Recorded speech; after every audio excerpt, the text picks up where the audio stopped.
अस्सलाम वालेकुम स्टूडेंट्स, जोहर वीडियोस पर खुश आमदीद। मोहतरम तलबा, आज इस वीडियो में डिस्कस करेंगे कि अगर आप कंटिन्यू या जारी तलबा हैं तो आपका एडमिशन कंफर्म हुआ है कि नहीं। सबसे पहले आपने CMS पोर्टल को ओपन करना है। ओपन करने के बाद यहाँ पे अपना यूज़र नेम पासवर्ड पुट करना है।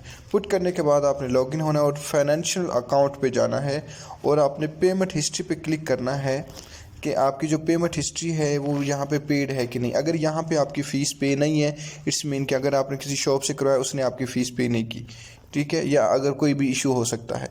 उसके बाद अगर फ़ीस पे है तो आपने जाना है एकेडमिक रिकॉर्ड में। सबसे पहले ऑप्शन है जो एकेडमिक रिकॉर्ड, इस पे जाना है। अगर यहाँ पे आपके कोड शोर, इट्स मीन कि आपका एडमिशन कंफर्म हो गया है। अदरवाइज़ आप कोर्स हिस्ट्री में जाएं। जैसा कि मैं अभी क्लिक करके आपको दिखाता हूँ कि जो कोर्स हिस्ट्री में है उसमें आपके कोड, ये जैसे कि कोर्स कोड शो हो रहे हैं, तो इट्स मीन कि ऑटम 2095 अभी चल रहा है, तो इट्स मीन कि आपका एडमिशन कंफर्म हो गया है। अगर आपका एडमिशन कंफर्म नहीं हुआ तो देन आपने फ़ीस भी पे कर दी, देन रीजनल ऑफिस कांटेक्ट करें या फिर वेट करें। तो दुआ में याद रखिएगा। अल्लाह हाफिज़।